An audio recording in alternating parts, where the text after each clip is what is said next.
Selamat malam Bapak Ibu Saudara. Kita bersyukur untuk kesempatan dalam ibadah kelompok doa. Pada hari ini kita akan menaikkan pujian kita, doa, mendengar firman, dan terlebih kita juga akan bersehati di dalam mendoakan setiap keluarga yang menjadi tuan rumah dalam ibadah di kelompok doa masing-masing. Bapak Ibu Saudara, mari kita menyanyikan sebuah pujian, yaitu Janjimu Seperti Fajar. Ketika ku hadapi kehidupan ini, jalan mana yang harus ku pilih? Ku tahu ku tak mampu, ku tahu ku tak sanggup. Hanya Kau Tuhan tempat jawabanku. Aku pun tahu ku tak pernah sendiri, sebab Engkau Allah yang menggendongku. Tanganmu membelaiku, cintamu memuaskanku.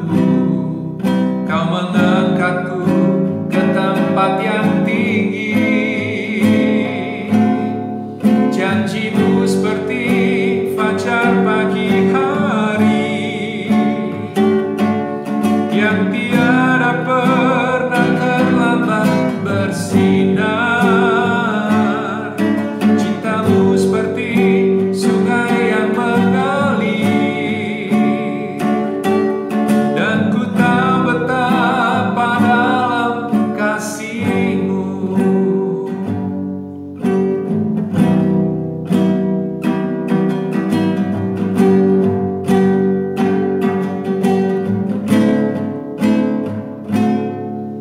Ketika ku hadapi kehidupan ini, jalan mana yang harus ku pilih? Ku tahu ku tak mampu, ku tahu ku tak sanggup. Hanya Kau Tuhan tempat jawabanku.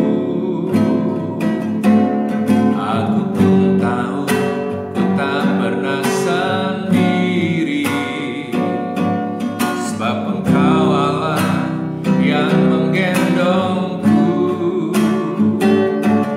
Tanganmu membelaiku, cintamu memuaskanku. Kau mengangkatku ke tempat yang tinggi. Janjimu seperti fajar pagi hari, yang tiada pernah terlambat bersinar. Cintamu seperti sungai yang mengalir, dan ku tahu betapa dalam kasih-Mu. Janjimu seperti fajar pagi hari, yang tiada pernah terlambat bersinar. Cintamu seperti sungai yang mengalir, dan ku tahu betapa dalam kasih-Mu. Dan ku tahu betapa dalam kasih-Mu. Mari kita berdoa. Bapa, kasih-Mu tak terbandingkan oleh pengalaman dikasih oleh manusia. Dalam pengalaman hidup kami, cukup banyak pengalaman di mana kami merasa bahwa ditinggalkan sendiri, merasa diperlakukan dengan tidak adil, merasa tidak dikasihi. Tetapi kami tahu hanya di hadapan-Mu saja ya Bapa, Allah yang penuh belas kasihan. Jiwa kami tenang dan teduh, dan percaya bahwa Engkau tidak pernah tinggalkan kami, dan kasih-Mu adalah kasih yang kekal. Hari ini biarlah pada waktu kami akan berdoa, memuji Engkau dan mendengar firman, terlebih waktu kami mendoakan setiap keluarga yang hari ini akan didoakan secara khusus, kiranya hati kami sungguh ada percaya penuh hanya kepada Tuhan, dan yakin bahwa Bapa di surga Allah yang setia, Allah yang penuh belas kasihan, berkenan mendengar doa kami dan penuh dengan kasih. Hari ini jika ada penghalang-penghalang doa, yaitu dosa pikiran, dosa perkataan dan perbuatan, bahkan hal-hal yang kami tahu baik untuk dilakukan namun kami tidak melakukannya, kami gagal secara rohani, kiranya hari ini Bapa Engkau mengampuni kami dan menyucikan. Juga kalau ada dosa-dosa menyangkut dalam hubungan antar keluarga, antar jemaat, perselisihan, biarlah Bapa di surga mengampuni kami, supaya kuasa si jahat tidak mengambil bagian dan kesempatan untuk merusak hidup pribadi kami dan keluarga, bahkan persekutuan gereja-Mu. Tetapi dalam kesehatian pada hari ini, doa-doa yang kami naikkan, Bapa di surga mendengar dan menjawab kami. Di dalam nama Tuhan Yesus kami berdoa dan bersyukur. Amin. Bapak Ibu Saudara, kita menyanyikan pujian kemenangan iman nomor 265, Kasihnya Tuhan Allah. Kasihnya Tuhan Allah, kemenangan iman nomor 265.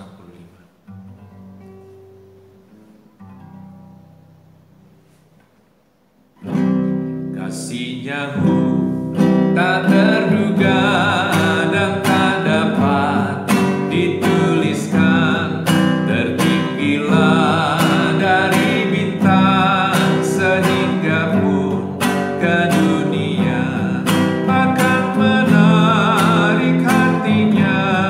Kasih-Nya limpah, anaknya dikurniakan tebus yang berdosa.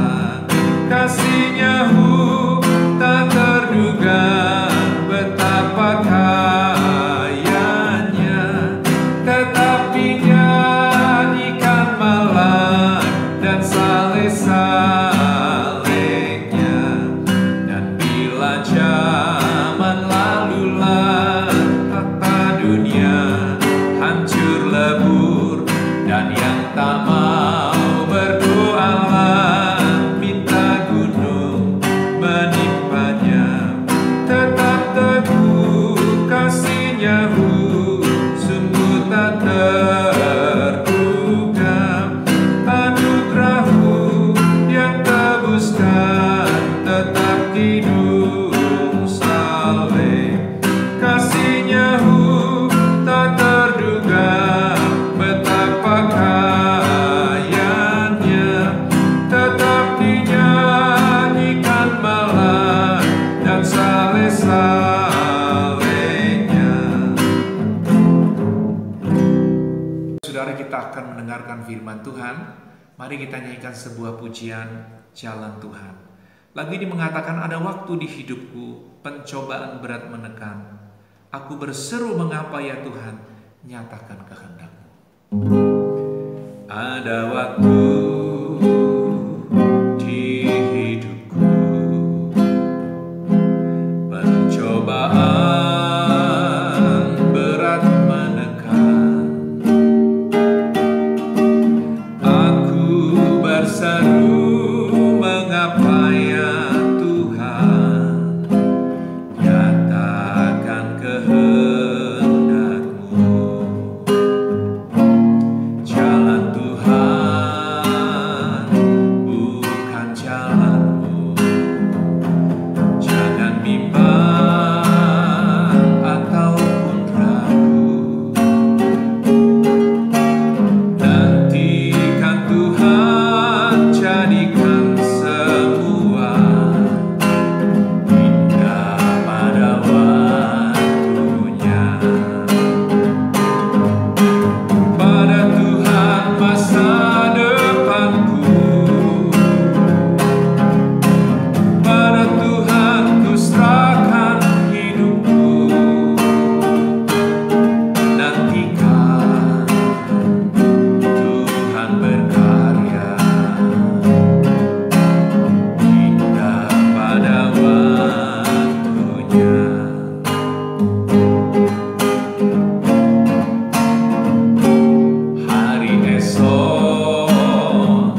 membaca firman Tuhan dan juga merenungkan kebenarannya, terlebih dahulu mari kita berdoa.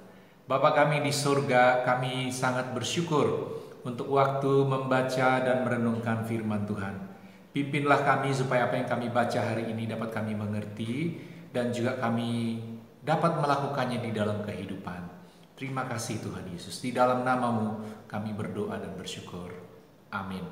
Bapak Ibu Saudara sekalian, saya mengajak kita untuk membaca bersama-sama dari Kitab Kejadian 50. Kitab Kejadian pasal 50 ayat 15 sampai dengan ayat yang ke-21. Demikianlah firman Tuhan. Kejadian pasal 50 ayat 15 sampai dengan ayat yang ke-21. Ketika saudara-saudara Yusuf melihat bahwa ayah mereka telah mati, berkatalah mereka, "Boleh jadi Yusuf akan mendendam kita dan membalaskan sepenuhnya kepada kita segala kejahatan yang telah kita lakukan kepadanya." Sebab itu mereka menyuruh menyampaikan pesan ini kepada Yusuf. "Sebelum ayahmu mati, ia telah berpesan, beginilah harus kamu katakan kepada Yusuf, ampunilah kiranya kesalahan saudara-saudaramu dan dosa mereka, sebab mereka telah berbuat jahat kepadamu. Maka sekarang ampunilah kiranya kesalahan yang dibuat hamba-hamba Allah ayahmu." Lalu menangislah Yusuf ketika orang berkata demikian kepadanya. Juga saudara-saudaranya datang sendiri dan sujud di depannya, serta berkata, "Kami datang untuk menjadi budakmu." Tetapi Yusuf berkata kepada mereka, "Janganlah takut, sebab aku inikah pengganti Allah. Memang kamu telah mereka-rekakan yang jahat terhadap aku, tetapi Allah telah mereka-rekakannya untuk kebaikan dengan maksud melakukan seperti yang terjadi sekarang ini, yakni memelihara hidup satu bangsa yang besar. Jadi janganlah takut, aku akan menanggung makanmu dan makan anak-anakmu juga." Demikianlah ia menghiburkan mereka dan menenangkan hati mereka dengan perkataannya. Bapak Ibu Saudara, tema kita hari ini adalah pengampunan dan jawaban doa. Pengampunan dan jawaban doa. Di dalam kisah yang kita baca tadi, kita ingat sekali bagaimana ada seorang muda bernama Yusuf yang sejak tinggal di rumah ayahnya, saudara-saudaranya membenci dia. Tidak ada hal yang jahat dilakukan oleh Yusuf, tetapi iri hatilah yang membuat saudara-saudaranya membenci dia. Bahkan pada akhirnya mereka membuang dia ke dalam sumur dan merencanakan membiarkan dia di sana sampai mati. Tetapi oleh pertimbangan-pertimbangan, mereka kemudian memutuskan untuk menjual dia sebagai budak. Dan Yusuf dibawa ke Mesir, kemudian menjadi seorang budak di rumah Potifar. Dan dalam kisah selanjutnya kita tahu bagaimana dia difitnah oleh istri Potifar. Ia dihukum masuk di dalam penjara, tetapi oleh penyertaan Tuhan, firman Tuhan mencatat Yusuf senantiasa berhasil karena Tuhan menyertai dia, bahkan sampai akhirnya diangkat setingkat sebagai seorang perdana menteri, di mana dia mengatur kebijakan-kebijakan berhubungan dengan ekonomi Mesir menghadapi kelaparan. Nah, kita tahu kisah selanjutnya bagaimana kemudian ayah dan saudara-saudaranya mereka pindah ke Mesir.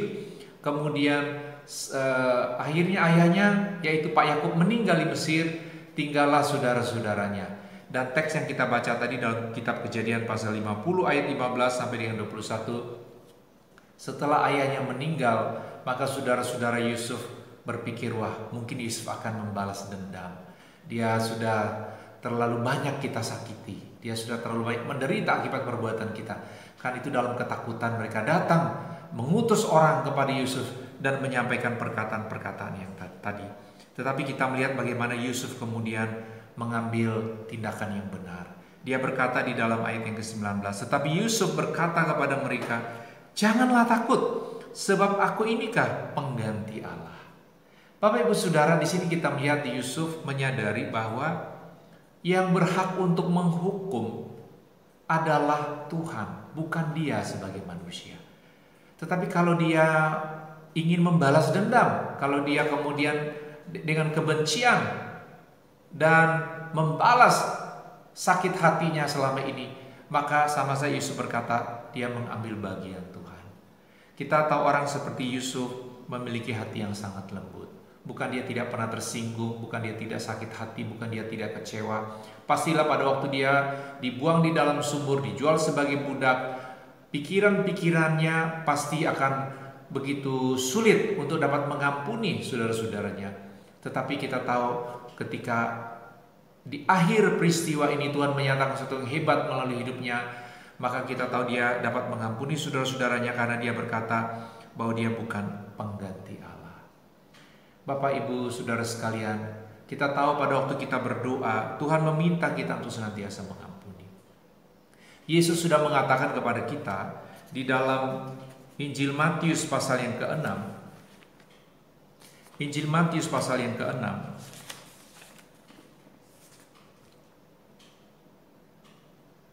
Ayat yang ke-6 saya akan baca, dan juga ayat yang ke-12 dan ayat yang ke-14. Demikianlah firman Tuhan.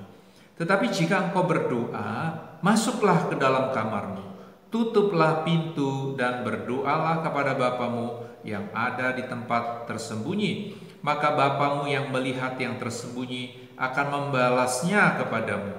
Ayat yang ke-12. Dan ampunilah kami akan kesalahan kami, seperti kami juga mengampuni orang yang bersalah kepada kami. Ayat 14. Karena jikalau kamu mengampuni kesalahan orang, Bapamu yang di surga akan mengampuni kamu juga. Tetapi jikalau kamu tidak mengampuni orang, Bapamu juga tidak akan mengampuni kesalahanmu. Bapak, Ibu, Saudara, Tuhan Yesus telah mengajar kita untuk mengambil tindakan yang benar di dalam doa. Jika kita ingin doa kita dijawab oleh Tuhan, tidak ada jalan, Bapak Ibu, kecuali kita juga mau mengampuni orang yang bersalah kepada kita, sebagaimana Allah juga sudah mengampuni kita.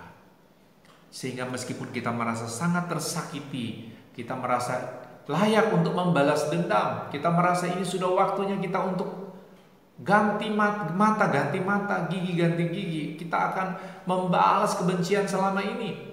Tetapi firman Tuhan berkata pada waktu kita berdoa, Tuhan minta kita untuk mengampuni orang lain juga yang menyakiti hati kita, sebagaimana Tuhan telah mengampuni kita. Kalau Tuhan Yesus menekankan ini dalam pentingnya kita berdoa dengan juga mengampuni orang yang bersalah. Bahkan ada penjelasan, karena jikalau kamu mengampuni kesalahan orang, Bapamu yang di surga akan mengampuni kamu. Tetapi jikalau kamu tidak mengampuni orang, Bapamu juga tidak akan mengampuni kesalahanmu. Maka tidak ada alasan bagi kita, Bapak Ibu, untuk tidak mengampuni. Bagaimanapun juga Yusuf mengajarkan kepada kita bahwa kita bukan Allah. Tetapi kalau kita ingin membalas, kita seolah-olah mengambil posisi Allah. Untuk apa? Untuk memuaskan rasa sakit hati kita dan mau menghukum terus-menerus. Yusuf mengajarkan kepada kita betapa pentingnya untuk mengampuni. Karena kita bukan Allah, bagian kita adalah mengampuni, yang dapat menghukum hanyalah Tuhan. Yang kedua, apa yang Yusuf katakan di dalam Kejadian pasal 50 ayat 20, dia berkata demikian.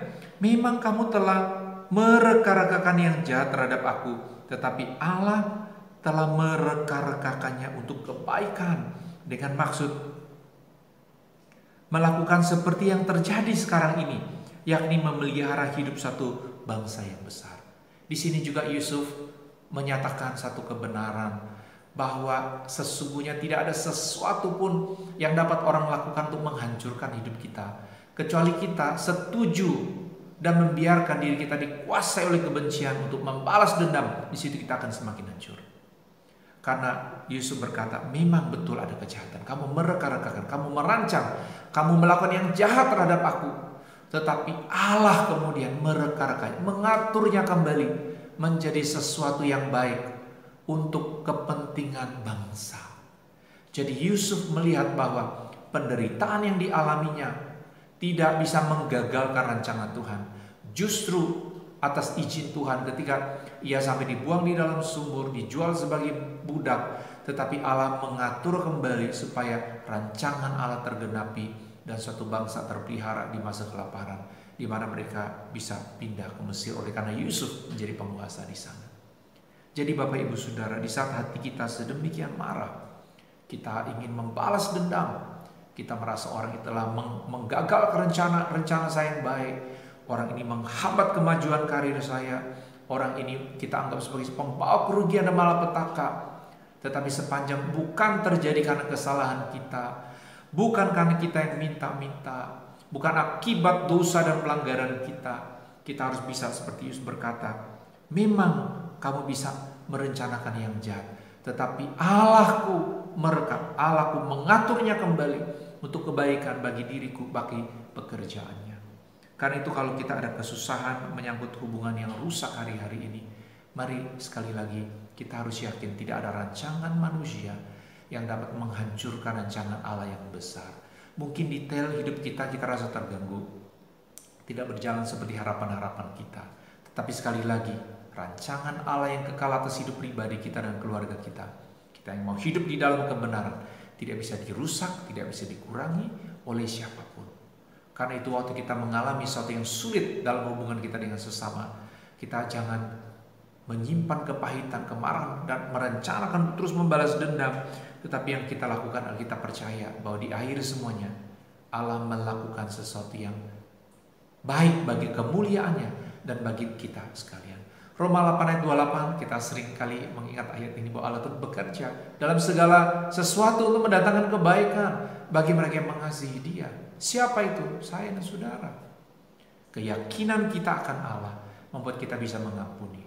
Tetapi waktu kita kurang mempercayai Allah, maka kita melihat setiap gangguan, setiap manusia yang mungkin bertindak negatif, perkataan-perkataan yang kasar terhadap kita akan simpan sebagai alasan untuk terus membenci. Apa yang terjadi? Kita tidak ada daya untuk secara rohani dalam doa kepada Tuhan, dalam tindakan kita, karena kita hanya hidup untuk membalas dendam, memuaskan sakit hati kita, membenci.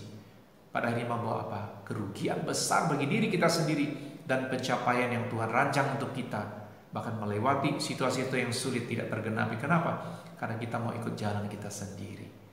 Mari pada hari ini, pada waktu kita akan berdoa lagi, jangan lupa waktu kita mengampuni, Tuhan menjawab doa kita. Pada waktu kita terus hidup dalam kebencian, maka kita tidak mendapat pengampunan. Justru untuk orang-orang seperti kita yang berdosa, Tuhan sudah mati di kayu salib, memberi kepada kita satu pengalaman. Aku orang berdosa, seringkali menyakiti hati Tuhan, bikin pelanggaran, tapi waktu datang dalam pengakuan Tuhan mengampuni. Apalagi waktu saudaraku melakukan kesalahan yang dalam hitunganku sangat berat sekalipun, tetapi bukankah aku dan dia juga sama-sama orang berdosa? Masih bisa bersalah. Tetapi Allah yang suci, waktu kita melukai hatinya, waktu kita mendukakan Roh Kudus Allah, tapi waktu kita datang dalam pengakuan, kita dapat pengampunan. Kita dapat belas kasihan. Orang yang berdosa kepada kita pun, mereka juga perlu dapat belas kasihan. Saya ingin membaca satu bagian dari 1 Timotius pasal 2 ayat 8. Firman Tuhan berkata demikian. 1 Timotius pasal 2 ayat 8. Oleh karena itu aku ingin supaya di mana-mana orang laki-laki berdoa dengan menadahkan tangan yang suci tanpa marah dan tanpa perselisihan. Sekali lagi. Oleh karena itu aku ingin supaya di mana-mana orang laki-laki berdoa dengan menadahkan tangan yang suci tanpa marah dan tanpa perselisihan. Waktu kita berdoa, jangan lupa Tuhan minta kita berdoa dengan hati yang tulus, tidak ada perselisihan, tidak ada kemarahan, menadahkan tangan dari hati yang terdalam mempercayai Tuhan, dan tidak ada kebencian. Yesus juga pernah mengatakan dalam Matius pasal 5 ayat 23, mendorong kita untuk menyelesaikan persoalan-persoalan kita dengan benar. Demikian firman Tuhan. Sebab itu jika engkau mempersembahkan persembahanmu di atas mezbah, dan engkau teringat akan sesuatu yang ada dalam hati saudaramu terhadap engkau, tinggalkanlah persembahanmu di depan mezbah itu dan pergilah berdamai dahulu dengan saudaramu, lalu kembali untuk mempersembahkan persembahanmu itu. Tuhan kiranya menolong kita ketika berdoa pada hari ini.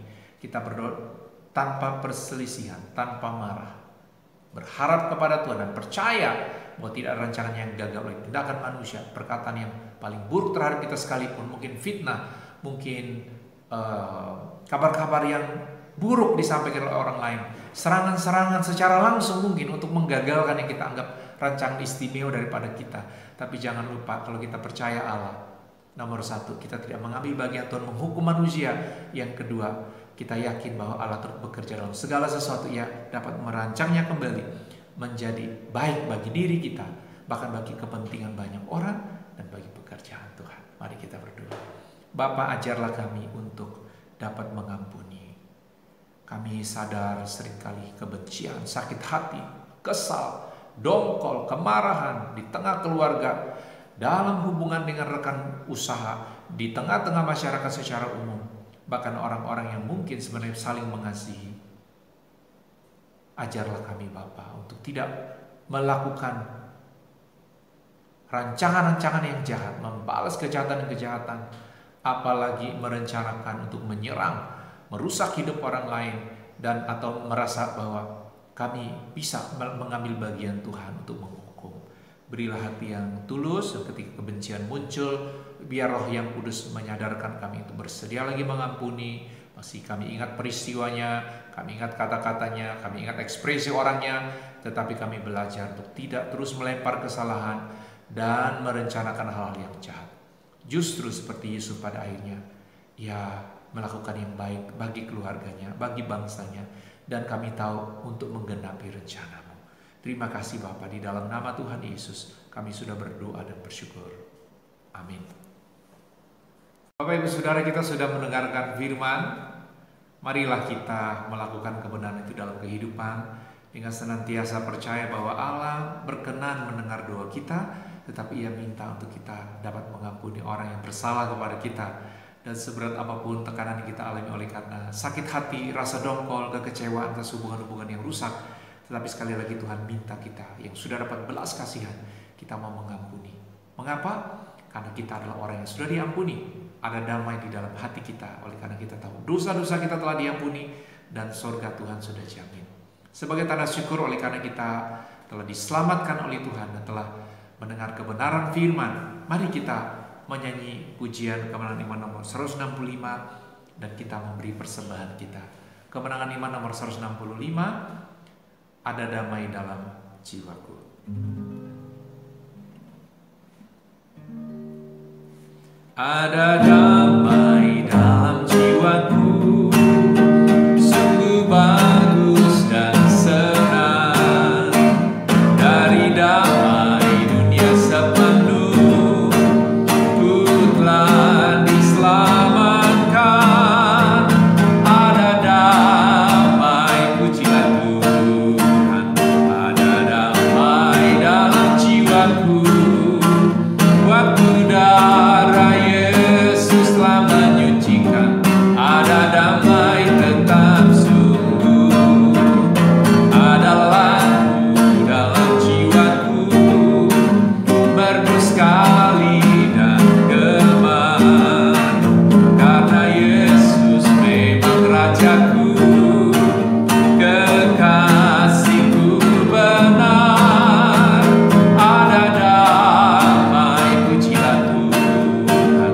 Ada damai dalam jiwaku, waktu darah Yesus telah menyucikan.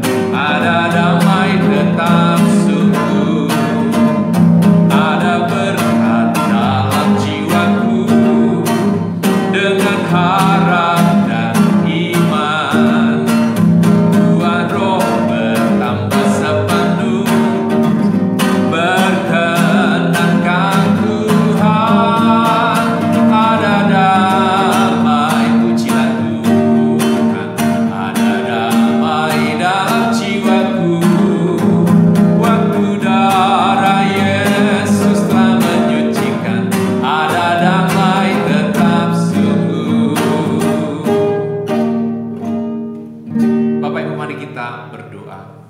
Bapa kami di sorga, kami sangat bersyukur untuk peluang memuji Engkau, mendengar firman dan juga saling mendoakan.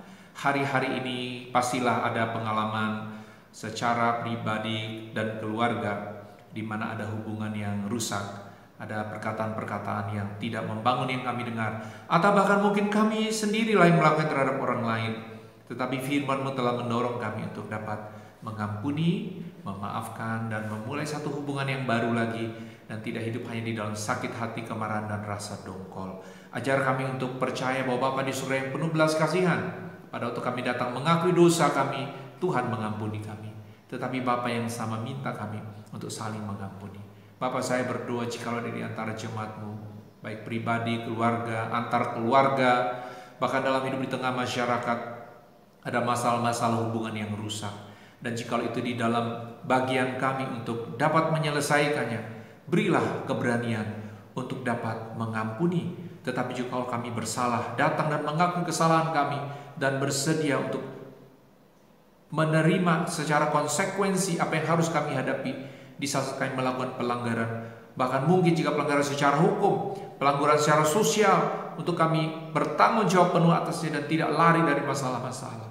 Saya berdoa biar setiap suami dapat mengasihi pasangannya, istri juga demikian. Dan jika ada masalah-masalah hubungan, dapat tetap saling mengampuni, supaya di tengah keluarga, di dalam setiap kelompok doa jemaat-Mu ini, ada rukun, damai, sejahtera, harmonis, hati yang penuh kasih, dan anak orang tua saling menyayangi. Dan jikalau setan ingin menyerang kehidupan pernikahan menggunakan kebencian, masalah-masalah, hubungan anak dengan orang tua yang rusak, biarlah dalam nama Tuhan Yesus, Roh yang Kudus menopang kami sekalian dapat mengampuni dan mengelola hubungan ini kembali dengan baik, dan tidak membiarkan dalam jangka panjang. Terima kasih Bapa, kami sudah memuji Engkau, mendengar firman, dan memberi bagi pekerjaan-Mu. Kami mau bersyukur atas semuanya. Dan pada waktu kami akan jumpa kembali, kami yakin Tuhan sudah mendengar doa kami. Terima kasih Bapa, di dalam nama Tuhan Yesus kami berdoa dan bersyukur. Amin. Bapak Ibu Saudara, demikianlah ibadah kelompok doa kita pada malam hari ini. Jangan lupa Bapak Ibu lihat kembali di grup WA kelompok doa masing-masing. Doakan tuan rumah, ada pokok doa dan pengucapan syukur mereka di sana. Dan sampai pandemi lewat Bapak Ibu, barulah kita akan berjumpa kembali. Tapi yang pasti tidak mengurangi tekad kita, kasih sayang kita satu dengan yang lain, saling mendoakan melalui ibadah seperti pada hari ini. Sekali lagi selamat malam, Tuhan Yesus memberkati.